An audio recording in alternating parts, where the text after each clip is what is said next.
था। ये छात्र थे जो भारत को नेपाल बनाने की बात कर रहे थे, ये छात्र थे जो संसद भवन को उखाड़ने की बात कर रहे थे, ये छात्र थे। ये सब और सब राहुल गांधी और ऐसे तथाकथित सेक्युलरों के जिसकी जो पैदाइश होगी वही वो करेगा। राहुल गांधी जी की क्या पैदाइश है, वो गाली देंगे। यहाँ तक कहा जा रहा है कि एक इशारा काफी है। दिल्ली जिन छात्रों के, जिन नौजवानों के हाथों में कलम होनी चाहिए थी, आज डंडा पकड़ा के उन नौजवानों के कर्तव्य निष्ठा पर प्रश्न लगाया है। राहुल गांधी जी को सोचना चाहिए कि अगर ये सपना बिल्कुल छोड़ दें।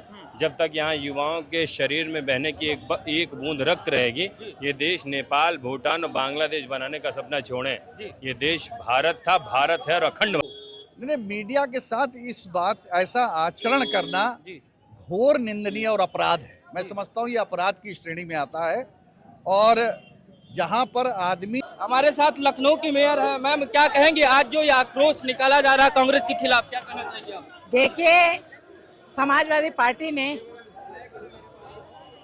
और कांग्रेस ने सदन में ना बात अपनी रख करके माननीय प्रधानमंत्री जी का आवास घेरा है। आपको अपनी बात रखनी थी, आप सदन में रखें। और बच्चों को हथियार बना करके, क्या आप बताइए, क्या उस धरने में बच्चे थे? बच्चे जो नारा लगा रहे थे, क्या वो हमारे भारत का भविष्य है? जो कह रहा था कि भारत तेरे टुकड़े होंगे, क्या वो भारत का भविष्य है? तो प्रधानमंत्री को गालियां भी दी जा रही है, उस प्रोटेस्ट में बड़ी गंदी गंदी गालियां दी जा रही है, क्या संदेश दी जा रहा है? अरे जिसकी जो पैदाइश होगी वही वो करेगा। राहुल गांधी जी की क्या पैदाइश है, वो गाली देंगे। यहाँ तक कहा जा रहा है कि एक इशारा काफी है, दिल्ली को घेर लेंगे, प्रधानमंत्री को आवाज छोड़ के भागना पड़ेगा, बांग्लादेश और नेपाल की स्थिति पैदा कर देंगे। ठीक है, करिए, हम भी देखते हैं, हम भी बीजेपी तैयार है। बिल्कुल हम तैयार है। भारतीय जनता पार्टी का कार्यकर्ता, सरकार नहीं, भारतीय जनता पार्टी का कार्यकर्ता तैयार है। आज आप लोग ये आक्रोश यात्रा निकाल रहे हैं राहुल गांधी के खिलाफ, क्या संदेश देना चाह रहे हैं, क्या कारण है इतना आक्रोश? पिछले कई महीनों से जिस प्रकार से विदेश में जा करके राहुल गांधी ने भारत के खिलाफ एक अभियान चलाया, अपने देश को अस्थिर करने की कोशिश की, और आज जिन छात्रों के, जिन नौजवानों के हाथों में कलम होनी चाहिए थी, आज डंडा पकड़ा के उन नौजवानों के कर्तव्य निष्ठा पर प्रश्न लगाया है। राहुल गांधी जी को सोचना चाहिए कि अगर इस प्रकार से भारत के नौजवानों को दिशाहीन करेंगे तो भारत का नौजवान को किसी पे बर्दाश्त नहीं। यहाँ तो कह रहे हैं कि वो स्थिति हम पैदा कर दिए नेपाल और बांग्लादेश वाली, परसों कल की बात कर रहे हैं। प्रधानमंत्री को कोई स्थिति नहीं पैदा हुई है।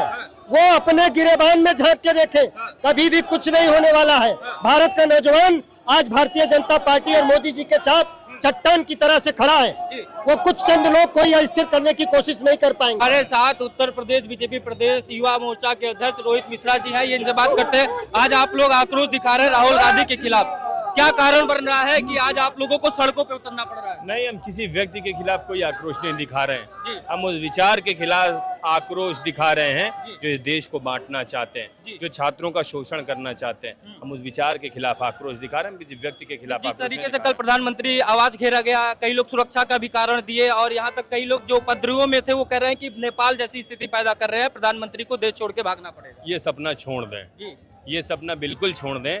जब तक यहाँ युवाओं के शरीर में बहने की एक बूंद रक्त रहेगी, ये देश नेपाल, भूटान और बांग्लादेश बनाने का सपना छोड़ें।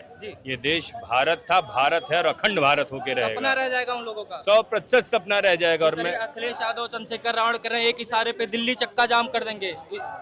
दिल्ली में स्थिति आपने देखा होगा, लॉ एंड ऑर्डर की स्थिति कहीं न कहीं गड़बड़ा रही कल और परसों। यही चाहते हैं ये देश को इसी स्थिति में ढकेलना चाहते हैं। ये तो अपने भाषणों से अपने मन की बात कह ही दे रहे हैं। ये तो हमारे छात्रों और युवा साथियों को समझना पड़ेगा कि देश को बांटने वाले लोग हैं, और हम तो जोड़ के ही एक संयुक्त राष्ट्र, मजबूत राष्ट्र बनाएंगे। कहीं ये गलती तो नहीं होगी सरकार से कि कांग्रेस जनता पार्टी को हल्के में लेके बड़ा आंदोलन पैदा हो गया? हम किसी से कोई गलती जैसा कोई मामला है ही नहीं।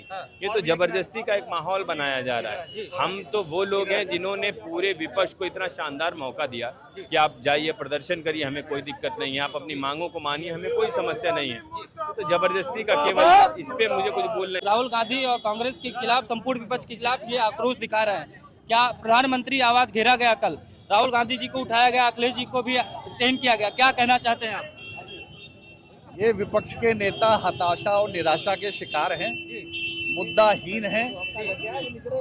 जब इन्होंने कल यह मांग रखी कि पार्लियामेंट के अंदर चर्चा की जाए और जब उनको अवगत कराया गया कि हम पार्लियामेंट में चर्चा के लिए तैयार हैं, आइए पार्लियामेंट में बैठिए, अपनी बात को रखिए, तो उसको करने के बाद आप ही के मीडिया के माध्यम से देश की जनता को पता चला कि वो अपनी बात से पलट गए और उन्होंने कहा कि अब हमारी मांग ये नहीं है, अब हमारी मांग बदल चुकी है। इस्तीफा दें।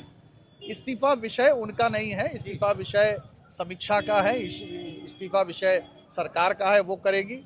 जहां तक कार्रवाई की बात है, माननीय प्रधानमंत्री जी ने बहुत स्पष्ट कहा है कि जो लोग भी दोषी उन पर कड़ी से कड़ी कार्रवाई होगी, गिरफ्तारियां हुई हैं और कड़ी कार्रवाई होगी और ऐसी मिसाल प्रस्तुत की जाए कि भविष्य में कभी ऐसी दुर्घटना। जिस तरीके से विपक्ष में क्रेडिट लेने की होड़ लग गई आम आदमी पार्टी और कांग्रेस को लेकर, एक दूसरे को आरोप और प्रत्यारोप लगाने लगे, क्या लग रहा है कि इंडिया गठबंधन ही बिखर गया? बहुत सही बात आपने कही। ये गठबंधन तो सिर्फ और सिर्फ मौका परस्ती का है, ये गठबंधन जो है हताशा का है और मुझे लगता है कि देश की जनता समझ रही है। आप सबके चैनल के माध्यम से देश की जनता को सच्चाई दिखाई जा रही है और जनता समझ चुकी है और तभी ये कारण है कि 2014 से धीरे धीरे करके पूरे देश में इनका सफाया हुआ है, आगे भी वो चीज जारी रहेगी। अराजकता में सर एक चीज और देखा जा रहा है, जिस तरीके से मीडिया कर्मियों को पीटा जा रहा है कि जो कवरेज करने जा रहे हैं, तमाम आपने देखा होगा कि लिंचिंग करने की भी कोशिश की गई, चैनलों का नाम ले लेके मारा जा रहा है। इसके लिए आप लोग कितना सरकार प्रतिबद्ध है कि मीडिया कर्मियों की सुरक्षा की भी बात हो?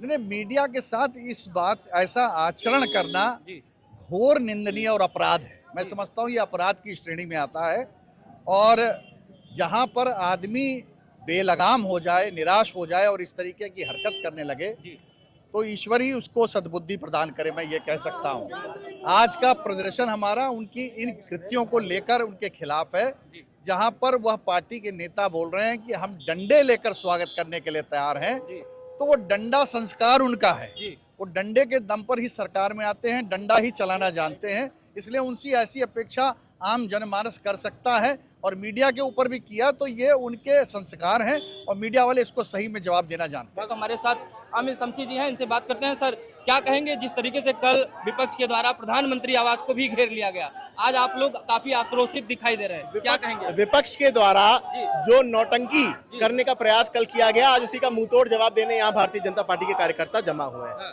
राहुल गांधी ये क्यों भूल जाते हैं कि राहुल गांधी नेता प्रतिपक्ष हैं? राहुल गांधी ये क्यों भूल जाते हैं कि वो स्वयं एक सांसद हैं?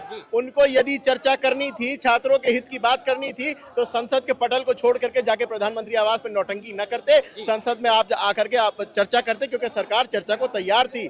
आप चर्चा से इसलिए भागे क्योंकि वहां नरेंद्र मोदी, राजनाथ सिंह और अमित शाह जैसे शेर बैठे थे कि जो आपकी पोल खोल करके रख देते, तो आपकी असलियत, आपके चेहरे से तिलचट्टे का मुखौटा उतार करके रख देते। ऐसे लोग मौजूद थे, उनसे डर के आप बाहर भागे, बाहर जाकर के आपने नौटंकी करने का काम किया। राहुल गांधी दुनिया को बेवकूफ न बनाए।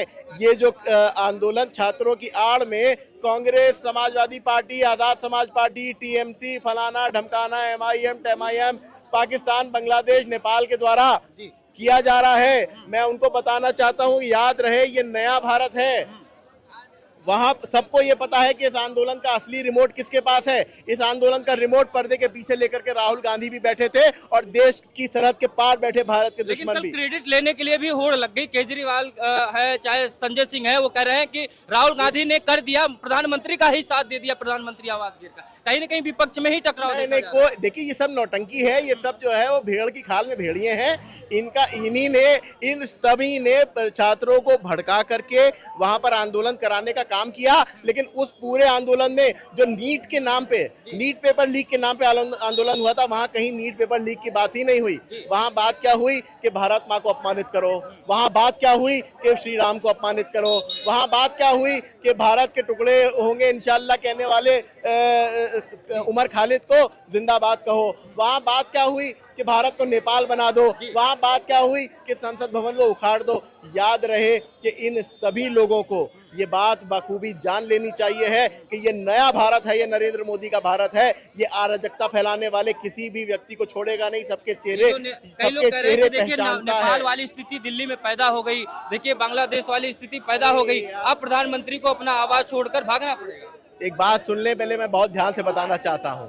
जो कार्यक्रम सीजेपी के द्वारा कराया गया, जिसके कांग्रेस जिसका रिमोट लिए हुई थी, समाजवादी पार्टी जिसका रिमोट लिए हुए थी, उसमें गुंडों के रूप में समाजवादी पार्टी ने अपने कार्यकर्ता भेजे थे, उसमें गुंडों के रूप में कांग्रेस ने अपने कार्यकर्ता भेजे थे, आजाद समाज ने अपने कार्यकर्ता भेजे थे, सारे देश विरोधी ताकतों ने भी अपने अपने कार्यकर्ता भेजे थे, पाकिस्तान में बैठे भारत के दुश्मन भी उस पर नजर रखे हुए थे। वो चाहते थे कि देश का माहौल खराब हो जाए, लेकिन हमारे छात्रों की आड़ में अराजकता फैलाने का जो कांग्रेस का मंसूबा था उसमें पानी फिर गया। जिस तरीके से मीडिया कर्मियों को भी वहां पर मारा गया, कई सैटेलाइट चैनल, बड़े बड़े चैनलों के मीडिया कर्मियों को बुरी तरीके से मारा गया, मॉब लंचिंग करने की कोशिश की गई, गोदी मीडिया है कि जैसे नारे भी लगाकर अपमानित किया गया, फिर कहते ये हमको दिखाते नहीं, जब दिखाते हैं तो मारा जाता है। देखिए, ये वही लोग हैं जो सुप्रीम कोर्ट तक का अपमान करते हैं, ये वही लोग हैं जो न्यायिक व्यवस्था का अपमान करते हैं, ये वही लोग हैं जो भारत माता का अपमान करते हैं, ये वही नेता हैं अखिलेश यादव के जिनके मंच से आजम खान ने भारत माता को डायन कहा था। ये वो लोग हैं। आप इनसे क्या उम्मीद करते हैं? ये अगर आपने देखा होगा वीडियो में कि किस तरह से जो है सरकारी संपत्ति को नुकसान पहुंचाया जा रहा था, ये छात्र थे जो भारत को नेपाल बनाने की बात कर रहे थे, ये छात्र थे जो संसद भवन को उखाड़ने की बात कर रहे थे, छात्र थे।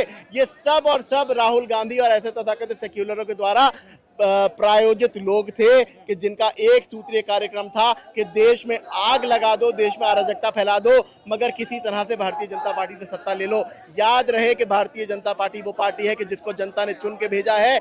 आज भी एक आवाज पर प्रधानमंत्री की भारतवासी निकलने को लेकिन तैयार अब तो है। कह रहे हैं कि बीजेपी के कार्यकर्ताओं को पकड़ेंगे, बीजेपी के सांसद को पकड़ेंगे, बीजेपी के नेताओं को निकलने नहीं देंगे।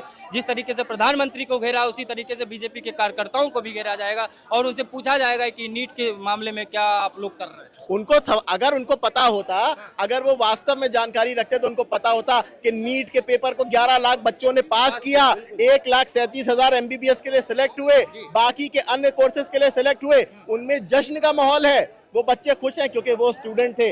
आज आप जिनको लेकर के बैठे हैं, ये सब के सब आए हैं भारत को नुकसान पहुंचाने। अभिजीत दिपके विदेश से यहाँ आए नहीं गए हैं, भेजे गए हैं। अभिजीत दिपके भारत भेजे गए हैं, भारत के अंदर जाके अराजकता फैलाने के लिए। और इतना दम नहीं है कि प्रोटेस्ट में लाठीचार्ज का सामना कर सकते, दुम दबा के भाग गए। एक लोग बर्गर खा रहे थे, एक लोग जेपी नड्डा जी से मिल रहे थे, एक लोग ट्रक पे समाना आदमी के साथ में बैठे थे, यानी कि जो भी लीड कर रहे थे वो कहीं ना कहीं छुपे थे, मारे गए। देखिए, सुन लीजिए जरा, इन सबों को पता था कि उस भीड़ में अराजक तत्व हैं जो अराजकता फैलाएंगे, इसीलिए उनका जो प्रवक्ता था वो भाग के चला गया नड्डा जी से मिलने। अभिजीत दिपके जाके वैन के अंदर घुस गए, शबाना आदमी वैन में चढ़ के बैठ गई, उनका एक लड़का बर्गर खाता हुआ भाग गया। ये सब और सब जनता को बेवकूफ बनाने निकले थे, लेकिन ये जागरूक जनता ने मुंह तोड़ जवाब दे दिया, बता दिया कि राष्ट्रवादियों का भारत है, ये राष्ट्रवादी भारत है। इन जैसे लोगों के मंसूबों पर पानी फेरता आया है और फेरता रहेगा। धन्यवाद। जाएंगे कांग्रेस पार्टी को चेतावनी देने के लिए भारतीय जनता पार्टी के हजारों हजार कार्यकर्ता आज सड़क पर है। हमारे देश में संसद चल रही है। भारतीय जनता पार्टी के राष्ट्रीय अध्यक्ष आदरणीय नितिन नवीन जी ने सभी का आह्वान किया है कि नौजवानों की, किसानों की, व्यापारियों की जो बात आप करना चाहते हो आकर के करो, लेकिन अगर सड़कों पे लुच्चाई करोगे, लफंगाई करोगे, बहन बेटियों के सम्मान के साथ खिलवाड़ करोगे, सरकारी संपत्ति का नुकसान करोगे, तो निश्चित तौर पर भारतीय जनता पार्टी के कार्यकर्ता ऐसे लफंगों को सड़कों पर उतरकर सबक सिखाने का काम करेंगे अपने